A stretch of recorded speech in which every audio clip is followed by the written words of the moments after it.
Don't let them tell you who you are. You tell them who you are. That is the message entrepreneur and author Meena Harris is pushing in her new children's book, Ambitious Girl, which will be released tomorrow. Meena knows all about ambitious women. She grew up all around them, her grandmother, her mom, and her aunt, Kamala. Yes, that Kamala, the first woman, first black, and first South Asian American to be elected vice president.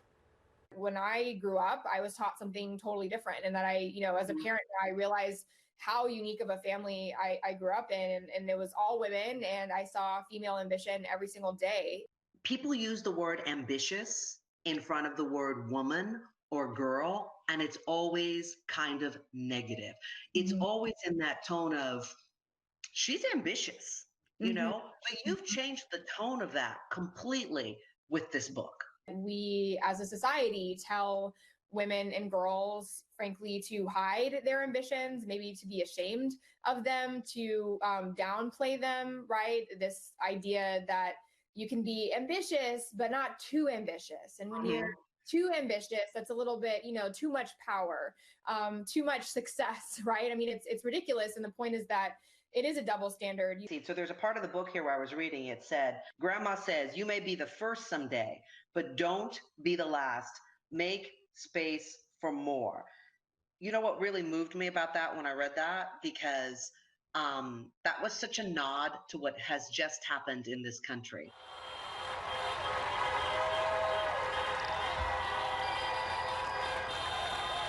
But while I may be the first woman in this office, I will not be the last. If I were talking to my grandmother about this today, she would say, it's ridiculous that we're still having firsts, right? Like, that is not like aspirational necessarily. It's just like what needs to happen. And it's about asking why. Like, why have we still not elected a female president? That's ridiculous, right? And then the real we're getting closer, lady, because of you and your family. We're definitely getting closer. And the really important part comes after the but. Make sure you're not the last. And so it's saying, in order, if you are the first at something, if you're daring to do something that's never been done before, that is by definition ambitious. But be even more ambitious to make sure you're not the last. Bring more women along with you, beside you, after you, right? Like, open the door, widen the door, break the door down. You go ahead, you go to Harvard, you Harvard Law, you become an attorney, you work for a big corporation, and then all of a sudden you're like, wait, I'm going to make inspirational t-shirts that really move people, that celebrities wear, and then I'm going to write a children's book. I'm going in a completely different direction.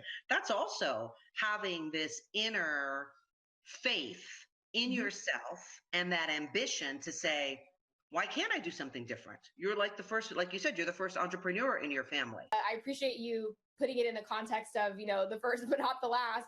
My girls get to see it. I did not have growing up models for entrepreneurship or really in the business world, because as you said, I grew up in a family full of lawyers, activists, public interest lawyers, social justice advocates, which obviously was hugely impactful for me and hugely important. And it's why I went to law school. And I had that incredible model. But what I ultimately, found to be sort of my passion and my calling, I might be talking about hiring a COO, and my daughter says, what's a COO? She now, not only has everything I had, right? The model of my, these women, strong, independent, powerful women who are lawyers and elected leader, right? Like, she just has so many options and can see all of these different possibilities for herself. Over the last 2 years, she's been going around saying that she wants to be both a president when she grows up and an astronaut. I'm only going to be president. Well, you could be president. No, you could be president, but not right now. You have to be over the age of 35. You can't be what you can't see. And furthermore, what I've learned as a parent is that kids, when they see something that catches their eye, that inspires them in whatever way, they want to be that thing. I want to read to you one of my favorite MLK quotes, because I think it really is reflective of where we are at this moment in history. It says, darkness cannot drive out darkness. Only light can do that. Hate cannot drive out hate. Only love can do that. Mm-hmm. How does that ring to you now as we approach January 20th? It is not productive.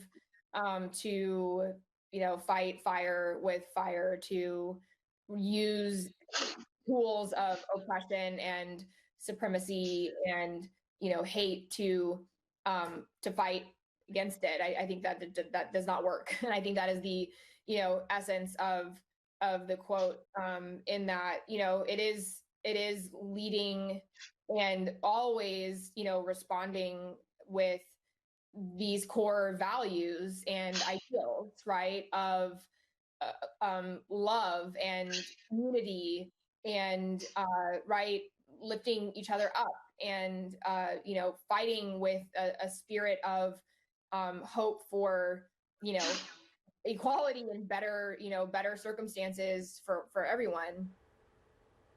For all of us. Well, Meena Harris and her 2 girls and the rest of Vice President-elect Kamala Harris's family in Washington, D.C. tonight. She tweeted this out, says it looks like a war zone.